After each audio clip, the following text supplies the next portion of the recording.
Okay, here we are going over Ironman Arizona for 2024. A little bit of the logistics. This is a very easy, friendly course to come in and travel to. Everything is around Tempe Town Beach Park right here. This is transition. This is where registration happens. All the things are right here. Awards, you name it, the expo, everything is here. This is like one of the OG Ironmans where everything is in one place.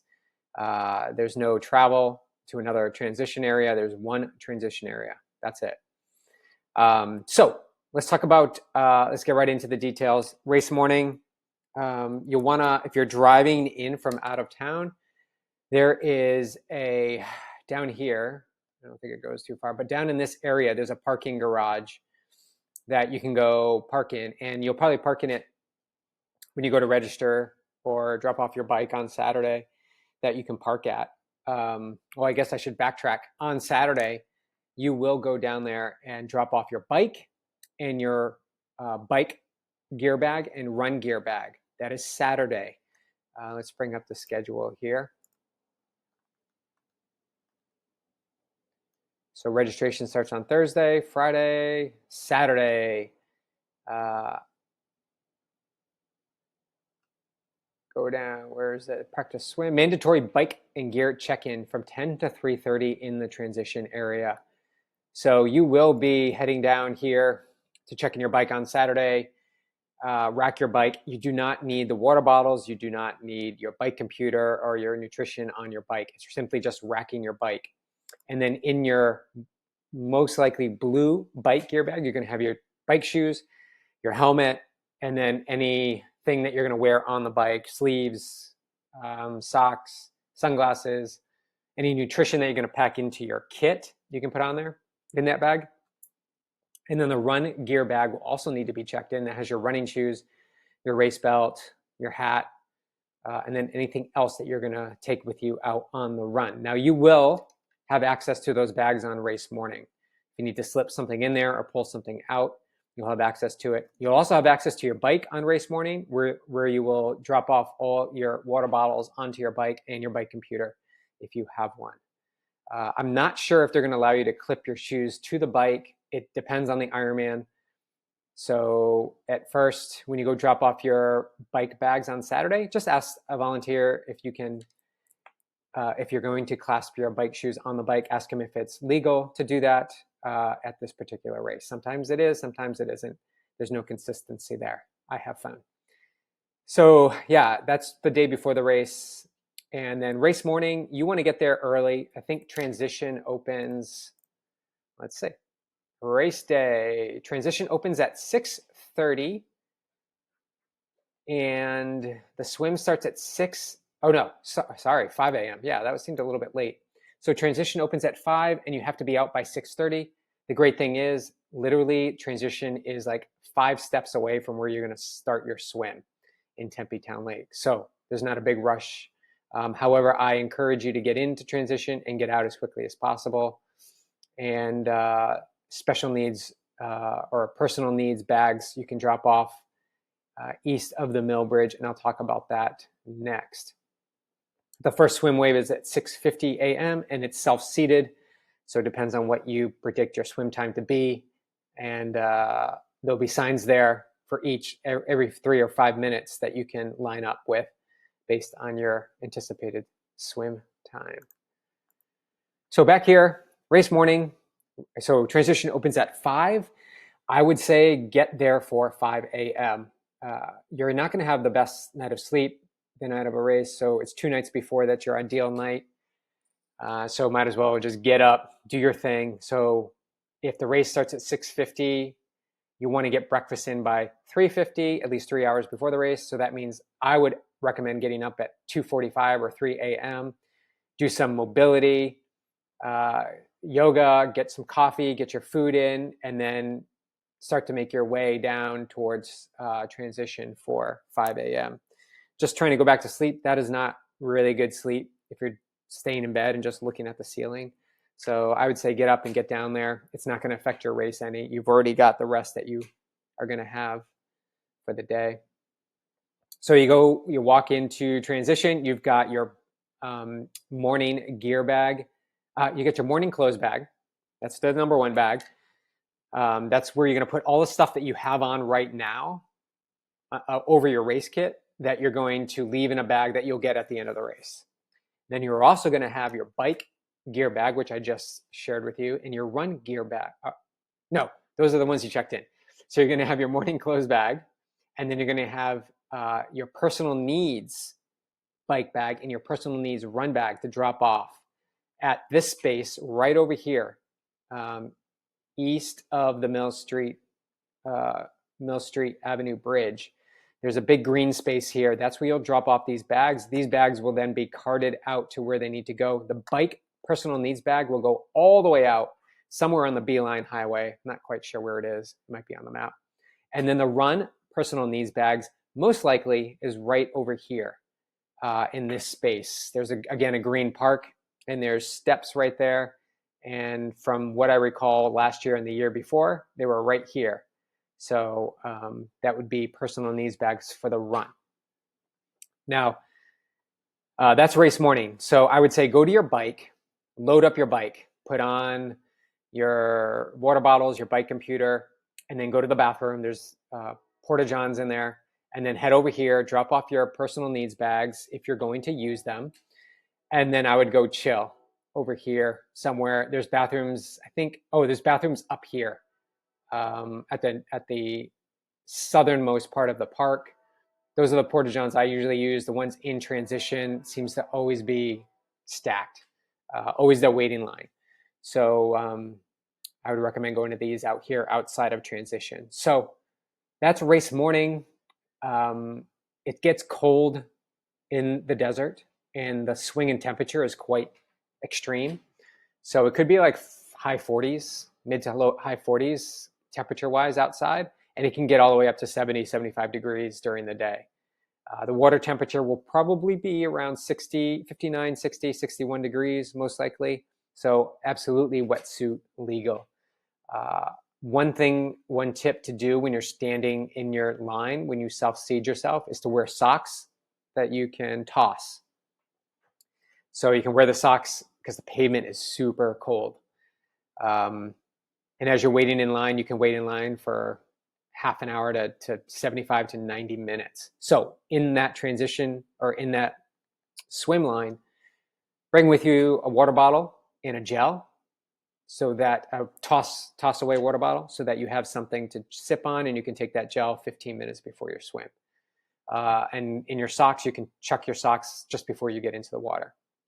So as I mentioned, there'll be signs here, and you need to self-seed yourself under 60 minutes, 105, 110, 115, something like that. You want to seed yourself appropriately to where you think you will swim. Then you're going to walk, follow the crowds. They'll come right up to here. This is the entrance right here. And you'll be in a corral, which will then funnel into 4 lanes, 5 lanes, or 6 lanes, one of those, probably 4 lanes, because you're going to be on a dock, and you're going to have to jump into the water once the buzzer goes off. And the buzzer goes off every 5 seconds. So there's 4 swimmers that enter the water every 5 seconds until all the swimmers are in, which takes 30 to 45 minutes, sometimes longer. You're going to jump in, I say, feet first, and you start the race. You're going to head out here. This is a new course this year. They are going towards the sun to begin with, along the lake wall here. So if the sun is in your eyes, and it could be, use the wall here as your sighting point. You can see the buoys on your left. If you breathe to the left, you use the buoys. If you breathe to the right, you'll have the wall. You literally can't go past the wall. There's a slant on the wall that you can, I think there's a ledge that you can sit on if you need to, but try to stay a little bit like 4 to 5 feet away from the wall.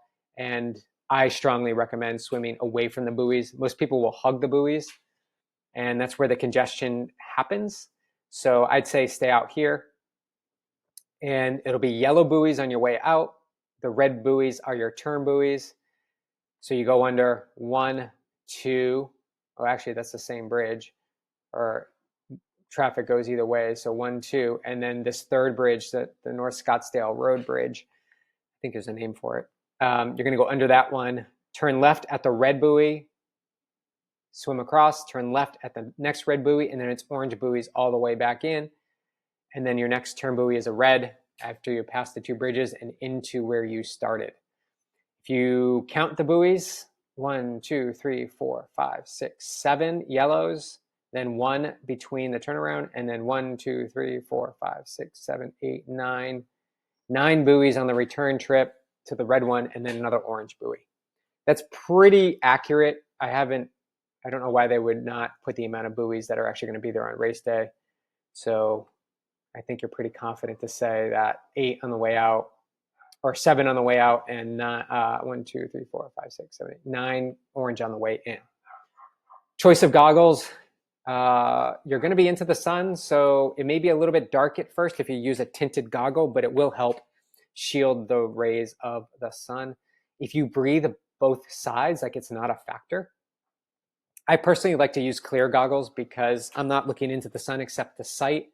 And in a race like this, sighting isn't as important if you keep the buoys to your left and you've got that seawall or the lake wall to your right, and you have people in front of you kicking and swimming. You can't really go off course.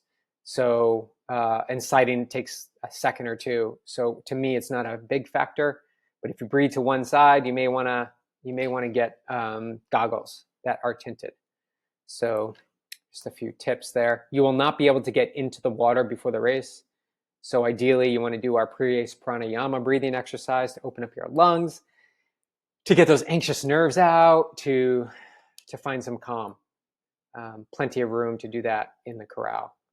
So you do the swim. You've got 2 hours and 10 minutes to do this. 2 hours and 20 minutes to do the swim from the time that you jump in the water. And here, the return trip is the longest, and then this short section back into shore. So there's probably going to be some stairs here and some volunteers that will help you up. Most often there are wetsuit strippers. You're going to run underneath the banner here. You're going to run to the far end of transition. You're going to come back around into transition. There might be wetsuit peelers there or not. I can't remember. But the first thing you do when you get out of the water is put your goggles up on your cap so that you have your hands free.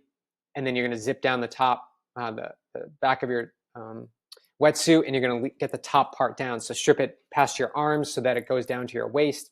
If they have wetsuit strippers, you can get down on your back. They will pull the wetsuit off in like a second and hand it back to you. If there aren't wetsuit strippers, you'll continue to run into transition with your wetsuit halfway down. You're going to pick up your bike gear bag. It will either be on the floor or on the grass here, or racked.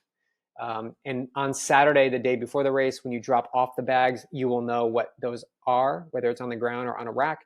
And you'll also know where exactly it is because you are the person who racks it. No volunteer touches your bag when you rack it.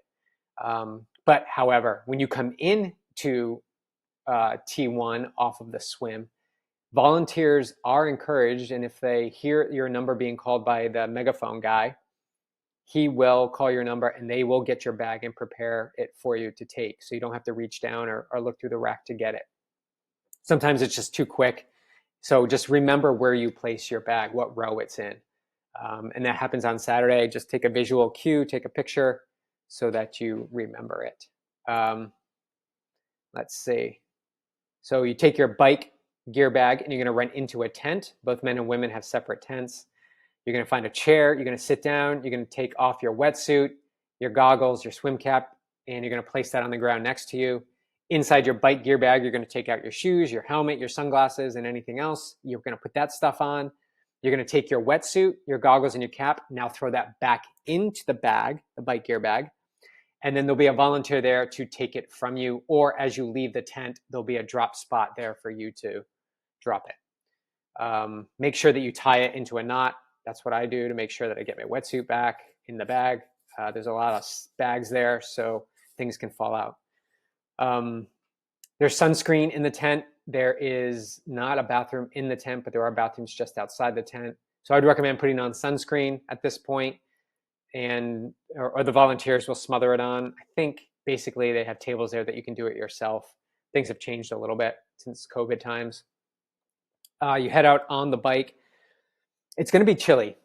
Not going to lie. It's the desert. You're going to be cold for the first 60 to 90 minutes, most likely. And it's going to be your feet and toes and your hands. So if you're thinking you want to be warm, bring some gloves, bring some arm warmers or arms sleeves, and you'll have that for the entire bike, unless you want to throw it away or shove it in a pocket. The personal needs bags that you will get at the halfway point of the bike and the run, you will not get that stuff back. Whatever is in there, you're not going to get it back. So do not put a cycling vest or a nice piece of clothing in those bags, thinking if you're going to decide then if you're going to use it or not, and get that back. So I would recommend being a little bit chilly to start, because it's only going to get warmer. Last 2 years ago, it was pretty chilly in the water. My fingers were definitely frozen. And I just accepted that I was going to just be okay with biking for the first 60 minutes with my hands out on the TT bars, without gloves, without arms, and just bear the chilliness of it. I did have toe covers on my bike shoes, and that sort of broke the wind a little bit so that they weren't that cold, because I do not wear socks on the bike. So that's something I put on just for the run. So after an hour, it warms up, and then you're glad that you don't have this extra stuff on you. Start fueling right away. Every 10 minutes, you're putting fuel in your body. Every hour, you're getting a 22 to 24 ounce water bottle in the system. And you're going to repeat that every hour, diligently fueling the body, even if it is cold out.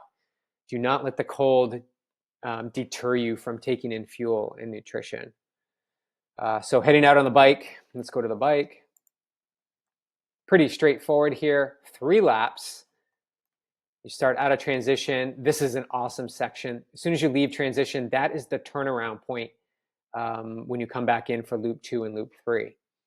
Pretty much it's flat-ish. The profile, as you can see here, is pretty dramatic in terms of what they're showing. 2,500 feet of elevation gain. It's not really. It's 1,100. So it's like 400 feet of climbing over the course of each loop. But you always get to come down. And it's a 3-loop course. So head out here. Lots of people, spectators, cheer you on. You take a left, take a right, take a left, take a right, and now, take a right. Now you're on the Beeline Highway, and you're on this just forever. There's no traffic in your lane. There's 2 sides of the highway. They dedicate 1 full side to the riders, so you don't have to worry about cars. Cars are on the other side, or one of the sides. I can't remember which one. So you have a complete lane of people going out on the bike and coming back on the bike. So nothing to worry about there. This is wide open. This is where you most likely will feel a cross breeze if there is one. But most often in this race, it's either the wind is at your back or the wind is in your face, and it can change.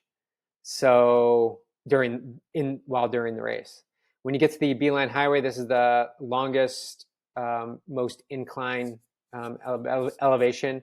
You get up to the top, it's a U-turn, and then you start to hammer the way home. You can see here's a water aid station, all aid stations. So there's water, there is bananas, pretzels. I don't know if there's pretzels, banana, Martin gel, Martin bars, cola, more total hydration, and then it goes back the other way. So the bookends at an aid station are water and water.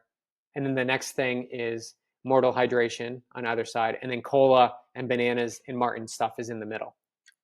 So if you miss the water bottle at the start, usually there's a water bottle at the very end. You can ditch your trash. There'll be a sign as you enter this aid station area that says you can begin to drop your trash, and you'll just see bottles and trash all over the place.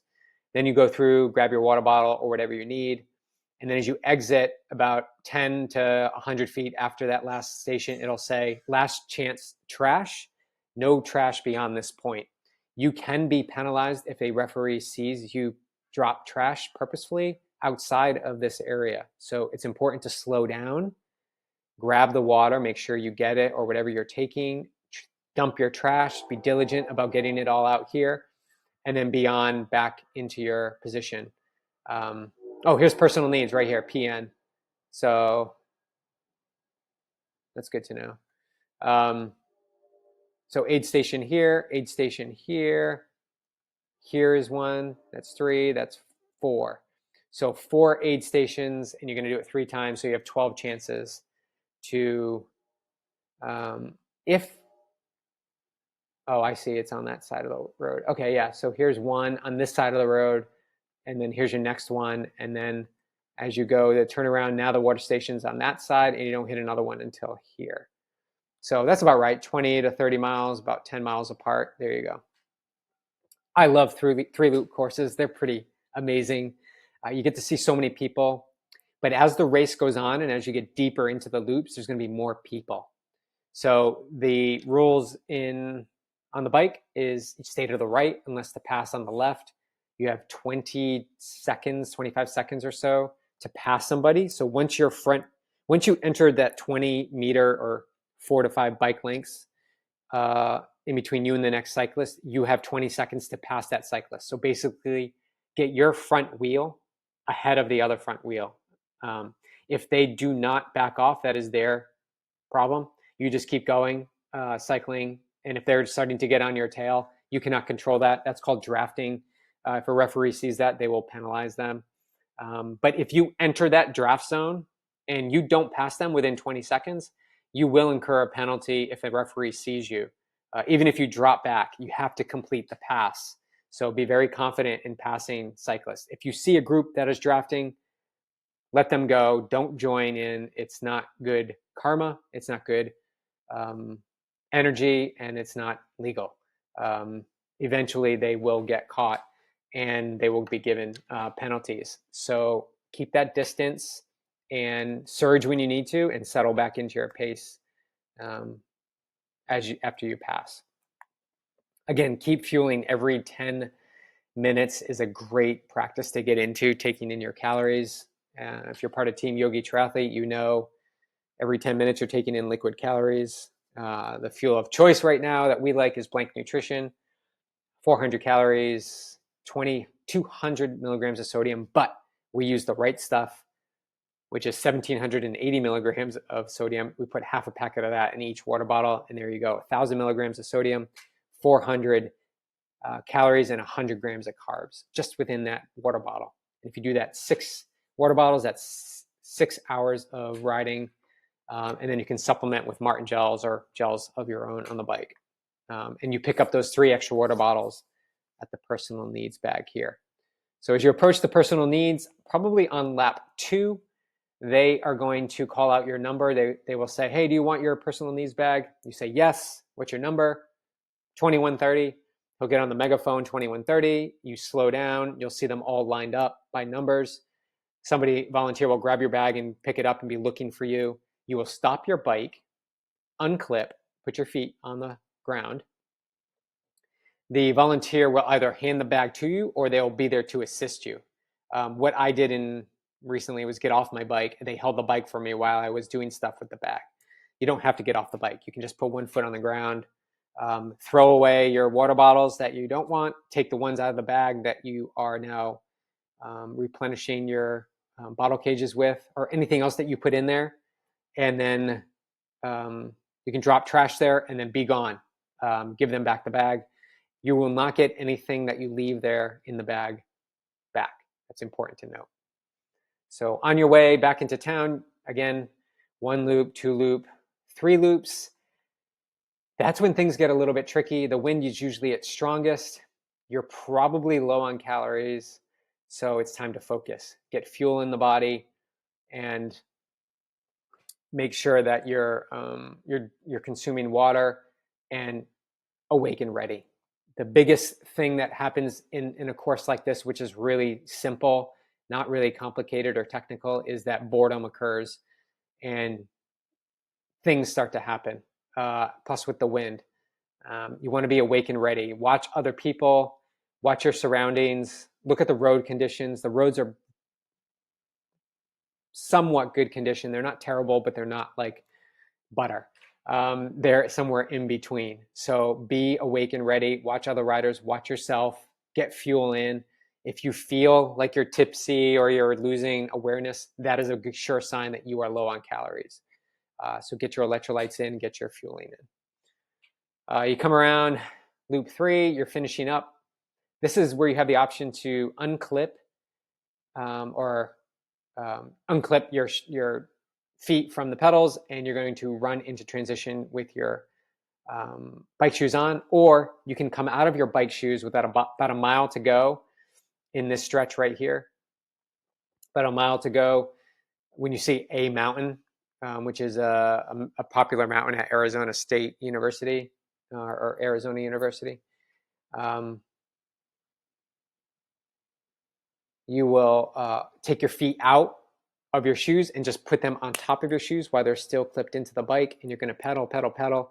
And when you get into the dismount zone right before transition, there'll be somebody there saying dismount, dismount. You come to a stop, you come off your bike, you're in bare feet, and you can run into T2 to get your run gear bag. I'm not sure that they take your bikes. Usually Ironman, they take your bike from you as you enter T2. What's interesting was Kona didn't, but I think the pier is just so small that they don't do that. So you run with your own bike in Kona, but here I'm pretty sure, from what I remember at Ironman, the volunteers will take your bike from you. So yeah, I think that's all I want to say there. So you're running into T2 before you get into the tent. There'll be the row of bags, red bags, where your run gear is. So you're going to pick up your run gear, same thing that you did when you got your bike gear when you came out of the swim. However, you're just coming off the bike. Grab your bag, go into the tent. You're going to put your helmet, your bike shoes, if you still have them, and anything else into the bag. Out of the bag is going to come your running shoes, your running belt, your race belt, super important. You need to have that with you. And then any nutrition that you're going to take with you onto the run. Be very quick in transition. This is where you can make up a lot of time. Do not waver, hang out in transition. I like to put everything that I'm going to take out with me in a Ziploc bag. And then I have my race belt, my running shoes, and socks. So I'll put on socks, put on the running shoes, grab my race belt, grab my food that's in the Ziploc, and then I am out. I can just put my race belt on as I'm running. I can take the things out of the Ziploc that I want to take with me, like gels or lip balm or anti-chafe, whatever it is. And I can do that as I run. You want to get out of transition as quickly as possible. Once you sit down in there, you're probably going to want to hang out, and that's going to waste time. So be as quick as possible through the transition area. So if you have to go to the bathroom, like I said, there's probably porta johns right outside. Again, sunscreen will probably be right outside the tent, and you can take advantage of that. So there you go. Out of T2, now we're going to go on to the run. Best part of the day. One word of caution: don't overcook yourself by going out too hot on the run. You're going to feel amazing. You just want to get off that bike. You've been on it for 5 to 7, maybe 8 hours. You want to be off that bike. You're going to feel so good going out on the run. If you go out way too hard, you're going to pay for it. This is a marathon. You want to run out of transition like you would on your weekend long runs, like just going out, chilling, taking it easy. If your goal pace is 8-minute miles, I strongly recommend running 9-minute miles. Hold way back, get some fuel in you, get your legs under you. This is a long marathon, long race. And it's going to be made longer if you go out too hot. You're going to cook yourself. You don't want to do that. So out of transition, you head south along here, Tempe Town Lake. You're going to be on the pavement. or the pathway, concrete pathway. You're going to come all the way down here. You'll see the aid stations. Same thing, water, then Martin and Mortal, cola and food in the middle, like bananas, pretzels, and chips.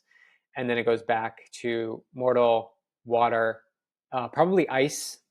Ice will be right next to the water, which I strongly recommend you put into your running hat. So I would take my hat off, put the ice in, and then put the hat back on. I would also put ice down the front of my shirt and the back of my shirt for sure. If it's anything above like 60, 65 degrees, you want to keep that core temperature down. All right, you're going to run out here. You're going to do the turnaround. And this is a different course than it's been recently. This is now 3 loops. Last year and the year before, and even before that was 2 loops. This is 3 loops. So slightly different. At the turnaround, you're going to come down a dirt path. And now you're going to be on the lower dirt path right next to the lake. Probably what you walked in on in the morning. You'll see that, which is great because it's dirt. And it's probably going to vary between the dirt path and sidewalk in some form. But you run back along closest to the water, all the way back into where transition was. And this section right here is just super fun. There are tri-clubs with their tents right here, screaming, yelling at you. It's pretty awesome. Then you're going to go past transition and past the art museum over here. And for this year, you're going to go over the pedestrian bridge. So you're going to take a right on this pedestrian bridge. Really cool bridge to run on.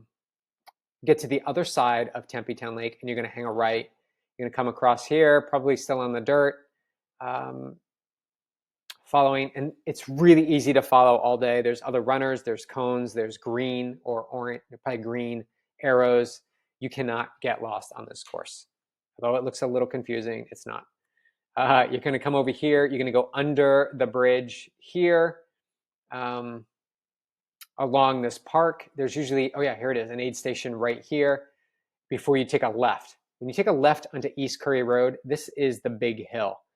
I don't know if they have an elevation. Yeah, this is the big hill you see right here, okay? Only hill here. There's 500 feet of gain. It's not that bad, but you hit it 3 times. This is a long, sustained climb back here on the backside, and then as soon as you turn left, it is fast and furious and steep down. So if you are a trail runner, you're going to love this section. You pick up speed and can carry your momentum down. Take a right back onto the path. Here's another aid station. You're going to go all the way out to the crossing of the bridge here. There's a slight incline here. You're going to go over another highway bridge here. Take a left, and you're going to come back along the lake. Looks like it's the footpath, not the road, which is cool. Because I think we had last time we had to come down here on the road. Anyway, there's a little out and back right here, as you can see. Then you're gonna come back towards town. For loops 2 and loops 3, you're gonna go straight. For loop, to finish the race, you're gonna actually take a right here. So there'll most likely be a sign that says to loop 2 and 3, and also to the finish to the right. So be mindful about where you are in the race and where you are on the laps. If you're going to lap 2 and 3, you're going to continue straight. Again, wonderful, wonderful crowd support all through this section here as you lead into back to transition. You're going to run past transition.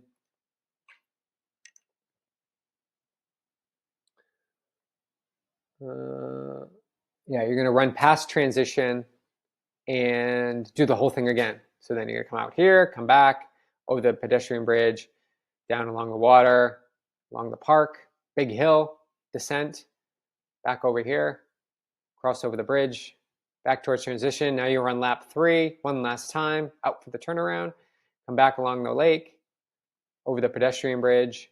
Oh, where's personal needs? Do they even have it marked here?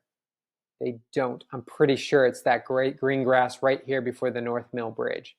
So keep that in mind, unless somebody sees it. Nope, I don't think they have it here. So that's a question we will need to ask them on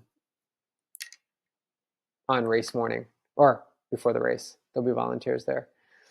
So lap 3, pedestrian bridge, park, up the big hill, down the steep hill, back across, come here. Now here's that split, loops 2 and 3. You're done with them. You're actually going to the finish. So you'll take a right here, pop out on this road. You're going to run the road all the way to where you'll see transition area, but you're actually going to take a right up this road. It'll all be marked. This is a road, not a trail. You come up. You come up to the top over here to this road. I don't know what that one is. And you take a left onto the finishing drag where the finish line is. And this is where you just smile big. You are going to be an Ironman. It is one of the most amazing feelings in the world. Less than 1% of the people actually can call themselves Ironman athletes. But as you go down that finisher chute, give high fives to people. The crowd is going to be so excited. Get them on your side. Smile. Think about the photo that you're going to want to finish with because they capture that. Are you going to be disgruntled and angry as you cross the finish line? Or are you going to be happy and smiling and show people that you are an Ironman that can do it with calm and ease? Cross the finish line, and that's it. That is a wrap. You'll be escorted to get. They'll put a towel around you. They'll ask if you're okay. They'll take your timing chip off your ankle. That reminds me, when you check in your bike on Saturday, you will get the timing chip as you go into rack your bike. So if you look in your bag, when you pick up your bag at registration, there's no timing chip. You get it at bike check-in. So as you finish the race, they will take that chip off. Then they'll escort you over to you get a hat, you get your medal, you get your t-shirt, and then you will be escorted over to either the med tent if you need medical attention or to where you can get food, post-race food, which, guys, aren't the best options. So if you plan to eat really well, you're probably not going to find anything there. French fries or bananas or chips probably are the healthiest things. Otherwise, it's pizza or something else that's not healthy. And so you may want to have your support have something that ready for you, like chips or a sandwich or smoothie, whatever it is, or have a plan to get that fuel in you as quickly as possible. Sometimes you don't feel like eating. That's okay. Don't worry about it. Eventually, your appetite will come back. And then once you go through the tent where the food is, you can exit, and that's where your family can meet you. So good spots for your family to spectate, I would say, which is pretty cool, is this spot right here, right where you enter the water, because they'll see you both ways, and then they can walk over the North Mill Bridge and see you after you go over this pedestrian bridge and come back over here. So this little back and forth is great for spectators. I don't know how long that is. It's definitely a couple minute walk. So if they want to see you twice, I think those are the best places to see you. And then I would say on the final lap, once if they cross the bridge and they see you here, I would say they need to come back over the Mill Street Bridge and go right to the finish line as you go and do this final lap and come into the finish line. So yeah, that's what I'd recommend. So that's the course, Ironman Arizona. It's not too technical. Let's make sure that I got all the details. The course change on the swim, side off the wall, seed yourself right, dark versus light goggles, wetsuit, anti-chafe. Make sure you got that around your neck. So important. Helmet needs to be strapped under your chin before you can leave T1. So you get your helmet on, your sunglasses, got your bike, and you're ready to leave transition. Make sure that helmet is locked in. You can't just have the chin strap just dangling. They will penalize you. And you must go beyond the mount line in order to mount your bike. So you're going to leave transition and there'll be a mount line. There'll be some volunteers there saying, here's the mount line. And then you'll see people going beyond it to get on the bike. I recommend going like a few feet beyond the mount line, get through the chaos of the people mounting right there and find some space to mount the bike with some plenty of space for you. Transitions, be quick, but be calm. Be hasty, but be calm. It's free time. And that's about it. Escondida, I think it's El Dorado pool is a pool that you can swim at the days leading into the race. There is a practice swim on Saturday. Depends on the water quality. It's not the cleanest water. It's really murky. You will not be able to see your hands or anything in the water at all. It's very murky. And if you feel like you need to get in there and experience it, there's a practice swim on Saturday. Otherwise, we're going to do a practice swim at a pool, probably at the El Dorado pool, which is just up North Scottsdale Road. And then for coffee, Cartel Coffee in Tempe, which is right down here off of Ash. So it's about a mile, not even a mile down this road. There's Cartel Coffee right here. They have vegan burritos and really awesome coffee. There's also a coffee shop down here that's open on race day. I can't remember the name of it, but that will get, that's good coffee. They don't have good food there. Or I shouldn't say good food. They don't have the options that I would choose there, but the coffee's good. So Cartel Coffee, El Dorado Pool, and that's it. So look over the course. The athlete briefings will be in person. However,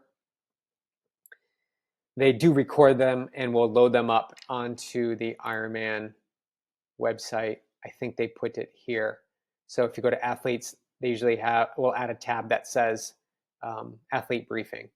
So there you go. I don't know if they have the slot allocation ready. No. So this race is a qualifier for the men for Nice, France in 2025. And it's a qualifier for Kona, Hawaii for the women in 2025. So not to get too far ahead, but if you register for this race at the race or within the days after the race, because you're part of Team Yogi Triathletes Tri Club, you get the best price and you get the Flex 90, which you can cancel or change your race 90 days out from the race date. So something to consider if you had a good experience. Familiarity with the course is important too. So something to think about when you're down there. So that is Ironman Arizona. Drop your questions to me here and we can address anything that I missed or that you want specific information about. Awards, roll down, banquet, all that is the following day on Monday. This is a Sunday race. So look over the schedule, important to do that. You can register Thursday, you can register Friday, and athlete. Oh, that's Saturday. Athlete check-in. Okay, you can check in on Saturday. Thursday, Friday, and Saturday, you can check in. That's pretty cool. But the check-in is only from 9 to 11 on Saturday. So, and it's 9 to 5 all the other days. Cool. And you see here athlete briefings. There's a few of them. So there you go. All right. If you guys have questions, let me know. Otherwise, on the other side of this, you will be completing your first Ironman and on to your next adventure.